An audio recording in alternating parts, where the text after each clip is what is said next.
Lipton, and I'm Josh Lipton, and I commute by bike. I'm here at the North American Handmade Bike Show in Austin, Texas. I'm here with Sam Whittingham of Naked Bicycles. How you doing, Sam? Good. How are you doing? Pretty good. Are you enjoying the show? Absolutely. Yeah. So I'll dive into some questions. How did you become a cyclist? How did I become a cyclist? Like everybody, I learned to ride a bike when I was a kid, about 5 or 6. I was like the last kid to learn how to do it, but right from then, as soon as that first like balance, feet up, going, I don't know, it's never changed. That feeling I've always, and ever since then, I've been trying to capture that. And I'll bet you find that with just about all the people who build bikes here, all the people who've ridden here, all the people who are looking for bikes, they're all trying to capture that feeling, I think, of like what it feels like that first time they learned how to ride a bike and that kind of feeling of flying, you know? Yeah, that's a great way of putting it. Do you commute by bike? I used to. I don't need to anymore. I've gotten even greener than that. My shop is like right next to my house, so. Right. But as far as I totally commute as far as like our groceries and shopping and stuff like that, we got a nice truck bike that I make, and whole family uses it, and that's what we use to get our groceries and get everywhere. So, yeah, we commute by bike. Nice. Just not to work. Where do you live, and what is the bike commuting like around there? I live on a little island in British Columbia called Quadra Island, and it's neat. I think especially since I moved back there and kind of the whole bike scene is kind of like taken off, and especially with the advent of some of the electronic assist and stuff like that, I'm seeing so many people who weren't commuting before are suddenly doing it now. And what I find interesting is that some of the electrical assist, like, they've used that to kind of get back on their bike again and to commute. And then because the whole electric assist thing is a little, sometimes it works, sometimes it doesn't. Some of those people started commuting because suddenly they have an assist, got them in shape, got them used to it, got them going, and then they've just dumped the electric assist part and they're back on a bike. So, and I'm like, that's cool. Yeah. So, if that's what it takes to get people commuting by bike, then I'm all for it. Tell me how your work as a frame builder relates to bicycle advocacy. Well, I think leading by example and realizing that if you can build a bike for somebody that they really love to ride and it becomes their passion, they're going to ride it. If they hate their bike, if they find it difficult to work on, if it doesn't fit them properly, they're not going to ride it. So for me, I don't even think about whether they're commuting by bike or advocacy per se. It's more about if people enjoy riding their bike, whether it's for recreation or hopefully for their main mode of transportation, because it's an incredible way to get around, then that's what we're after. So as long as if they enjoy that bike and it fits and it's easy to work on, so that's where I come in, because as a bike builder, I can make an okay living, but I'm not getting rich on this, so I better love it from the building point of view. Yes. And I'm really after the person I'm making that bike for. I want to see them using it every day with a smile on their face. So that's what I'm after, and that is bike advocacy. That is definitely. To me. I agree. Yeah. Yes. From the business perspective, what are the most important costs and benefits that you must balance when putting your time into bicycle advocacy? A lot of it comes down to listening to the customer, listening to the commuter, listening to that person who's going to have that bike, and not trying to sell them something they don't need. So. I think that's really what it is. It comes down to listening to what they need and what's going to keep them not just excited and riding it tomorrow because it's a new bike, right? But riding it next week because it's a comfortable bike, and riding it in 3 years because it's a reliable bike. Right. So, well put. Would you choose 3 concepts to describe an ideal commuter bike?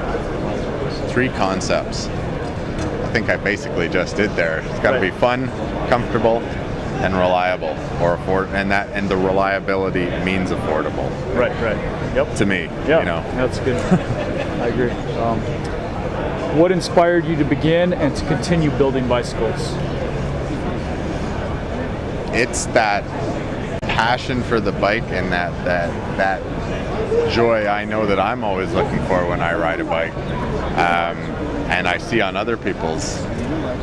And even there's days when it's raining, and you're like, oh, I'm really gonna get on your bike. I guarantee, and if you ask a lot of people here, I bet you they'd say the same thing. There's lots of times when we all go, oh man, I just feel too lazy to get on my bike this morning, and like, am I really gonna do that? But I guarantee every single one of those people, myself included, if you just do it, just get on that bloody bike and go, you never regret it. Right. No matter how wet and cold you get, you never get to the end of the ride and goes, I wish I hadn't done that. So, Yep. I think if we can just instill that in people, to just say, look, just forget about how you're feeling at this second. Just put your shoes on, put your coat on, get out there, get on the bike. That feeling will come back, and you'll love it, and you'll enjoy it, and you won't regret it. What are the majority of your bikes used for? The majority of my bikes are, I would say, it's almost difficult to categorize exactly, because a lot of the bikes I build, they're everything bikes. Even if they buy them with the intent that they're just going to commute on them, because hopefully if I've done my job, they are so comfortable and still light and still reliable that they may even put aside their racing bike on the weekend, and that's the one they go for their recreational ride as well, just because they're used to it, it's more comfortable, and they trust it. Right. And so I build a lot of bikes with that in mind now, where I might either, in the old days, sort of steer people towards a commuting bike, or if they're after like something more recreational, after a road bike or a mountain bike. And I find more and more as I go along, I'm building bikes that kind of do all of that. And really they're road bikes, but with a little more eye on comfort. So a little, usually upright position, a little more stable in traffic. Usually a little more understated. Right. That kind of thing. Yeah. But yeah.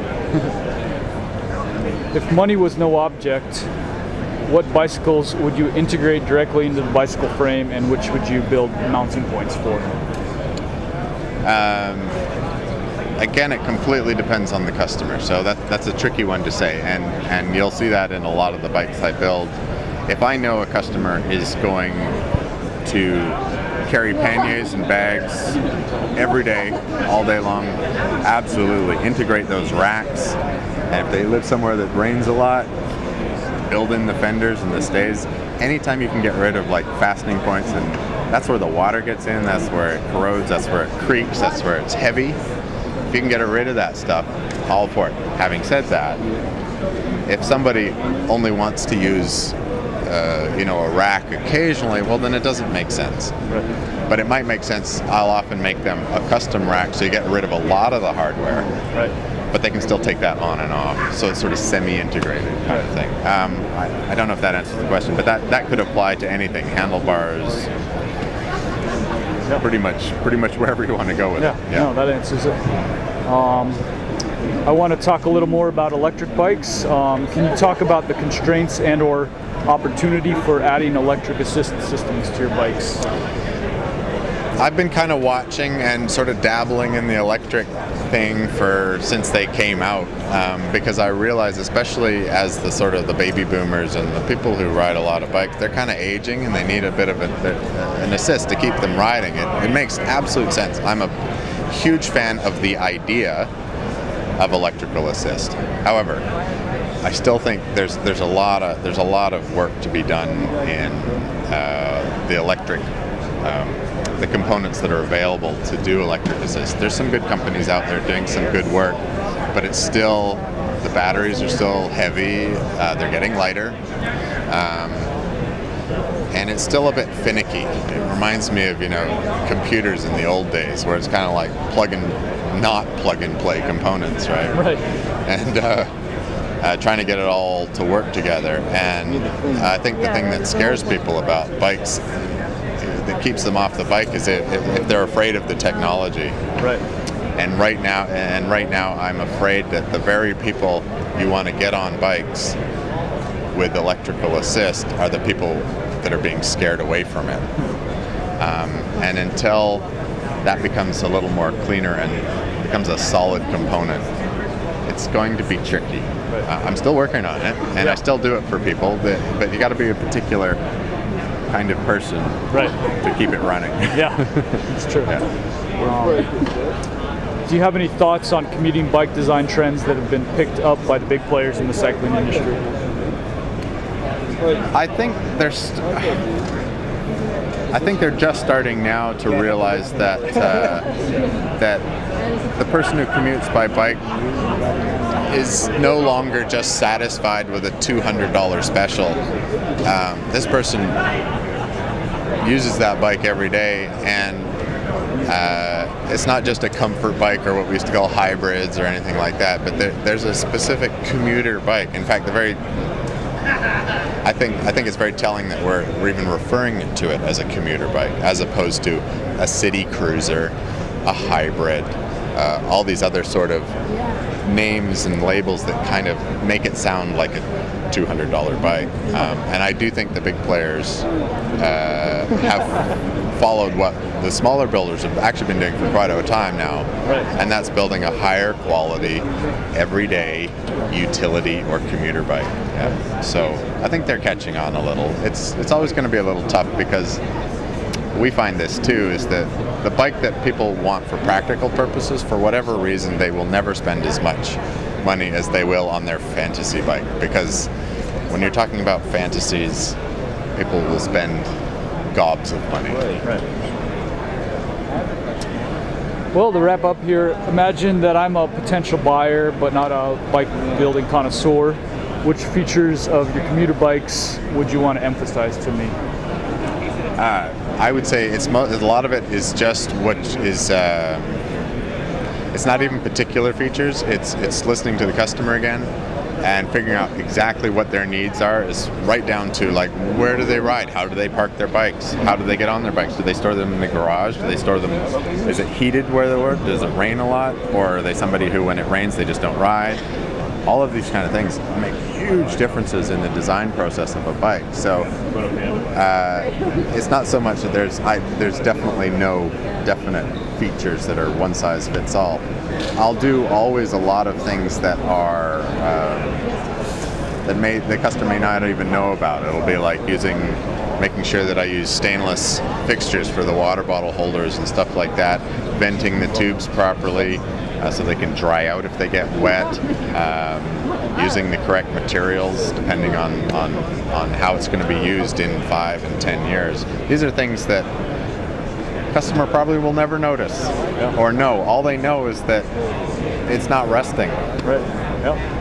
They don't know why, but that's fine. That's my job. Yep, definitely. I want them to be happy in 5 years and 10 years and on and on. So. Yeah. All right, Sam. Well, thanks for your great work. Thanks for talking to us, and I really appreciate You're welcome. it. Yeah, I appreciate it. All right. I'm Josh Lipton, and I commute by bike.